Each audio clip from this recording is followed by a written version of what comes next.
Hi, everybody. Welcome back. Last time, we articulated the Coase theorem.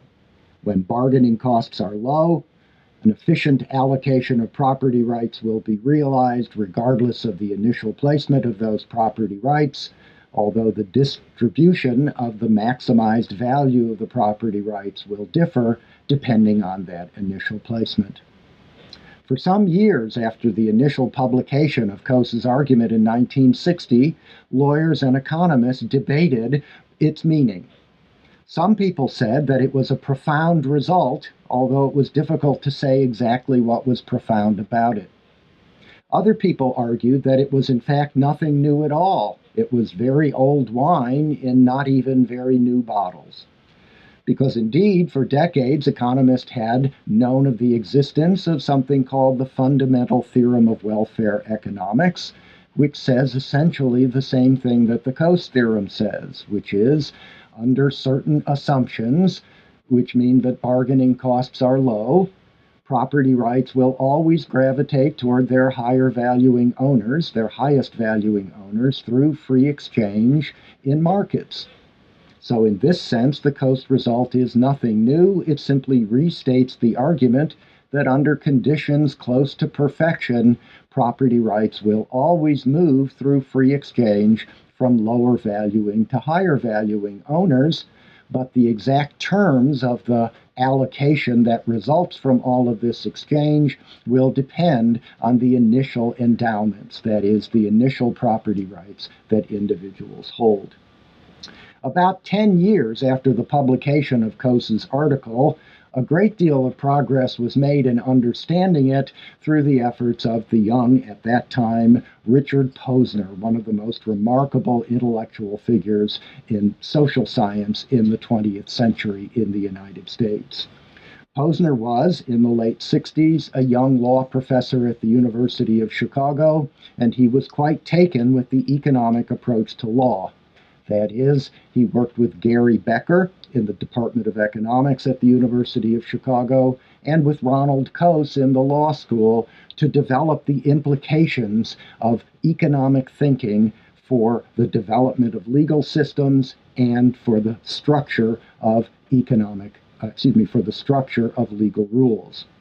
Posner has been a remarkably prolific scholar ever since the late 1960s, and for the past quarter century or so, he's been a senior judge, a judge on the United States Court of Appeals for the Seventh Circuit in Chicago, a very prestigious judgeship from which he has continued to write an enormous number of very, very influential legal opinions. Posner's idea was to, as it were, challenge the assumption behind the Coase theorem, the assumption that transactions costs or bargaining costs were low. And Posner asked the question, what would happen to the Coase theorem if transactions costs were high? So let's go back to the original example with which we began, in which Jefferson's value of the right to test sirens is $500, and Hamilton's value of the right to test sirens is $200. So that Jefferson is the higher valuing owner, and the Coase theorem would say that if there are no bargaining costs, Jefferson will wind up with the property right irrespective of whether he or Hamilton has been initially granted the property right by the court. So let's, in fact, relax the assumption of low bargaining costs by, in fact, considering high bargaining costs.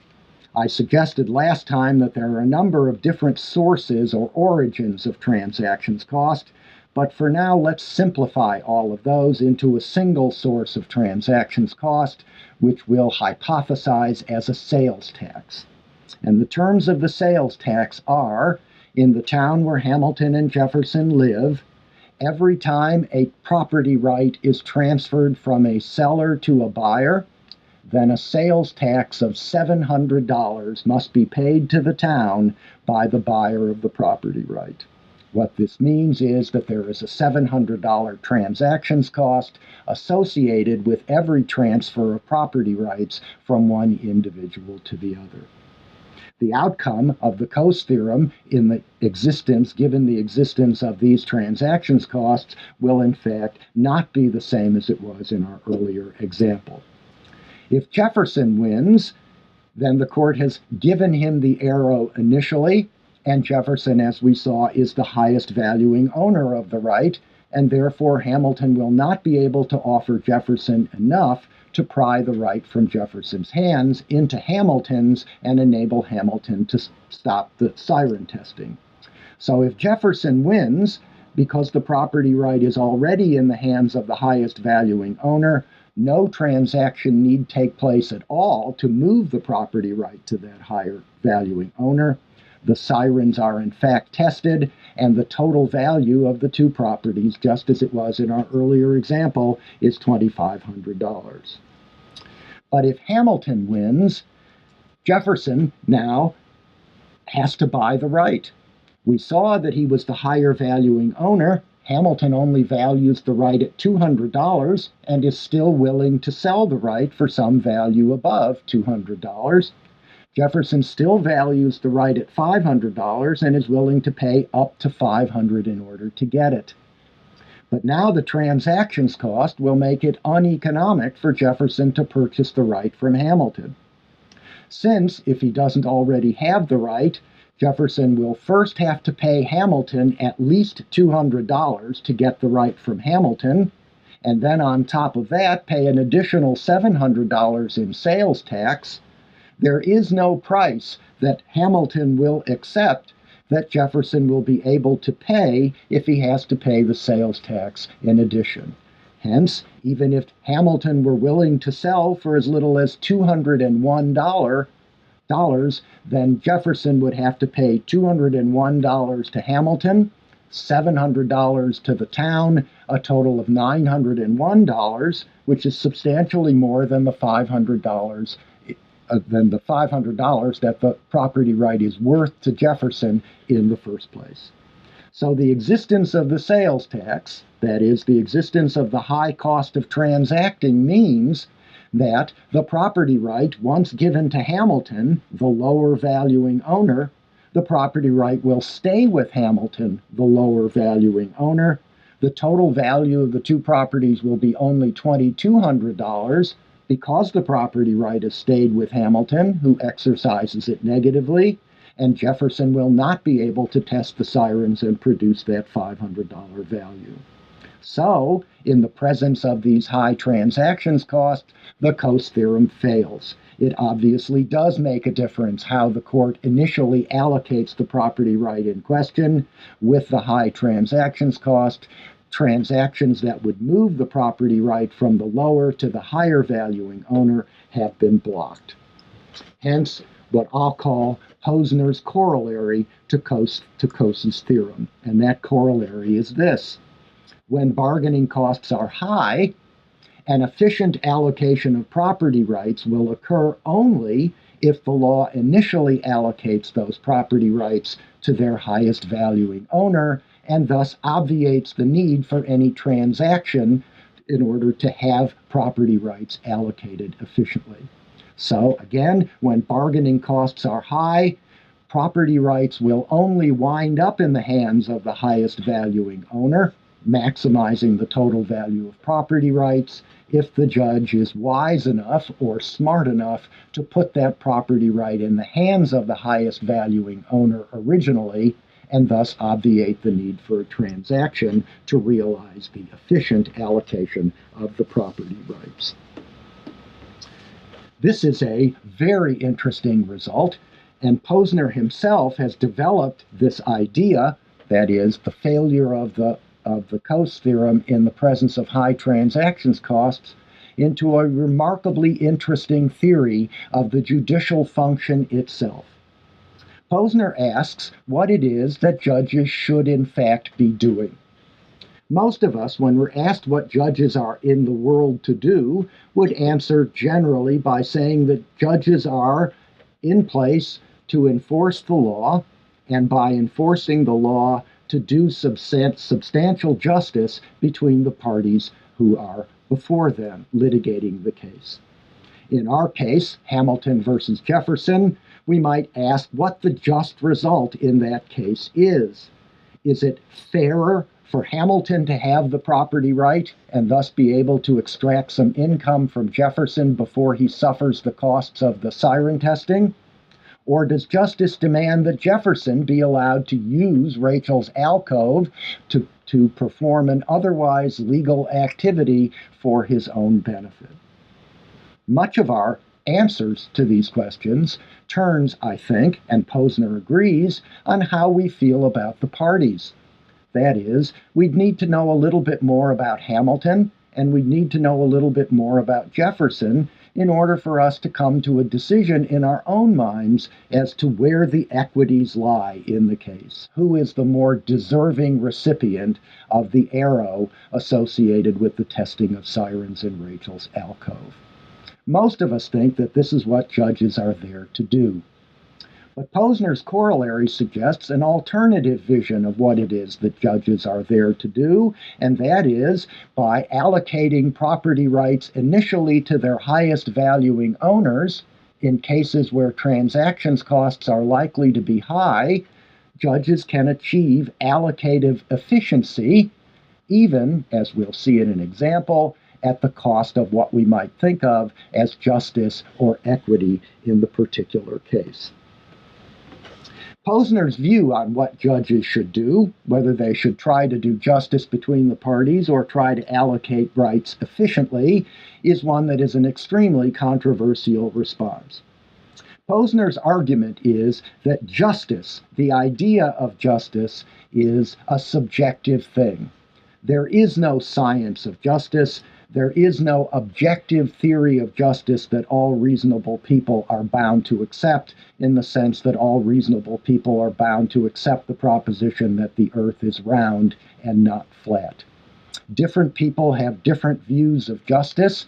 Different people have different views of fairness.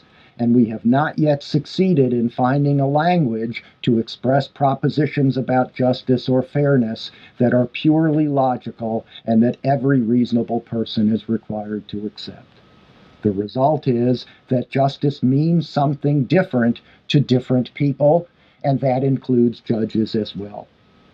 Posner's argument is that the subjectivity, the personal nature of feelings about justice, means that if judges actually try to do justice in the deciding of cases, they'll reach unacceptable results for a variety of reasons, all having to do with what we might call the rule of law.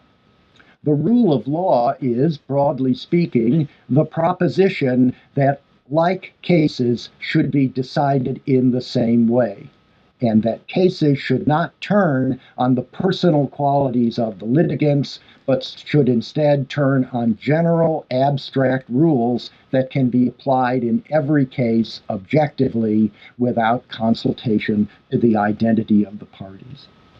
If the rule of law is to be followed, then like cases must be decided in the same way. But if judges are trying to do justice, Posner argues, they often cannot do this for several reasons.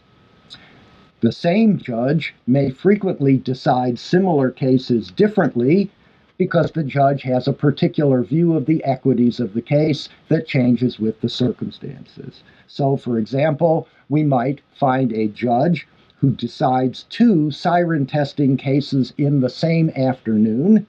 In one case, he finds the Jefferson character to be more deserving and allocates the property right to Jefferson.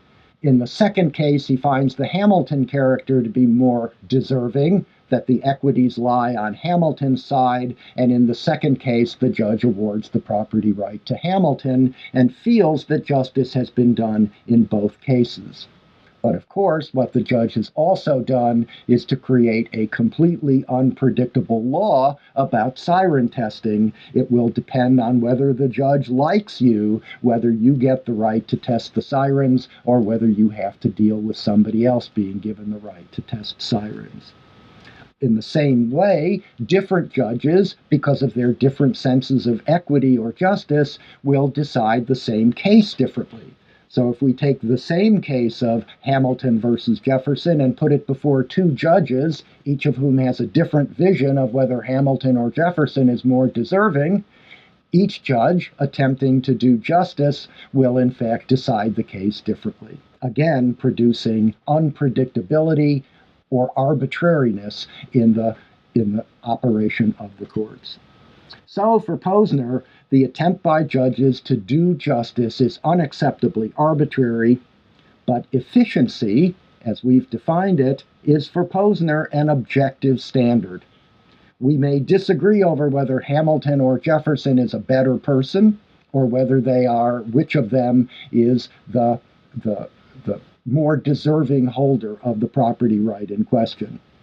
But if Hamilton values the property right at $200 and Jefferson values the property right at $500, then everyone can agree that Jefferson is the higher valuing owner and that an efficient allocation of the property rights will move the property right to Jefferson.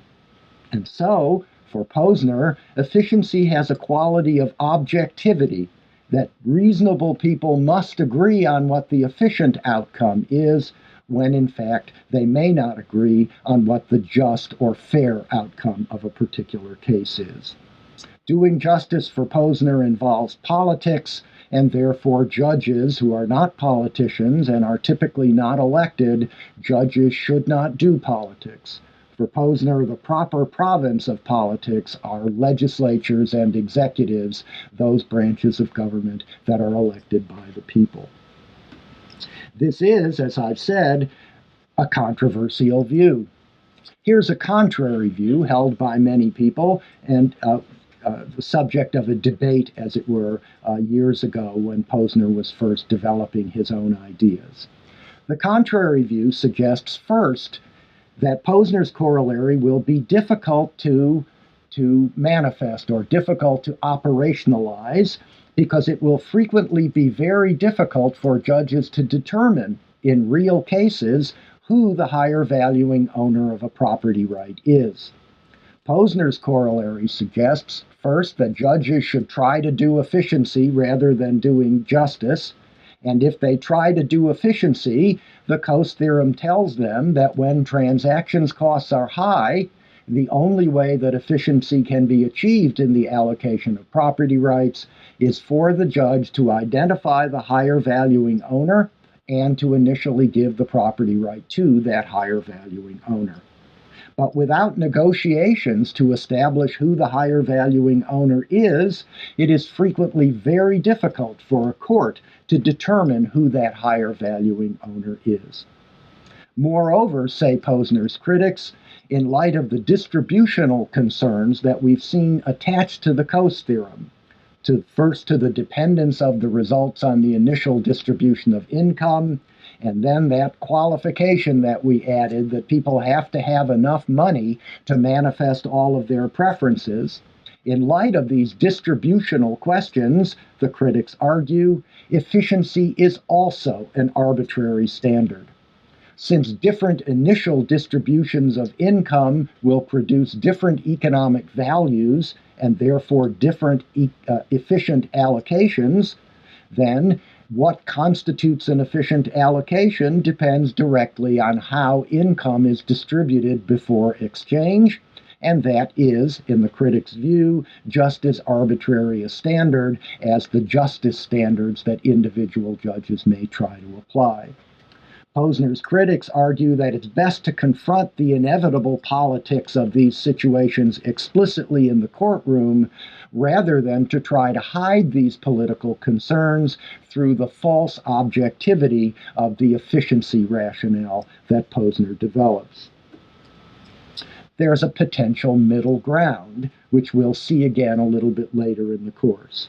In this middle ground, judges decide only what might be called easy cases, those which are amenable to the kinds of clear, abstract rules that are independent of the parties' identities, that are at the core of the value represented by the rule of law. That is, judges should be given cases only where the rule of law can easily be obeyed and where the same case can turn out the same result time after time. All the other cases are politics. All the other cases turn on subjective feelings of justice or equity. They turn on distributional concerns, and they turn on issues that reasonable people can differ on. They are quintessentially political, and these questions, this middle ground argues, should be decided in the popular branches.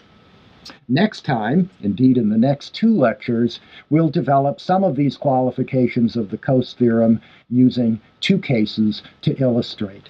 See you then.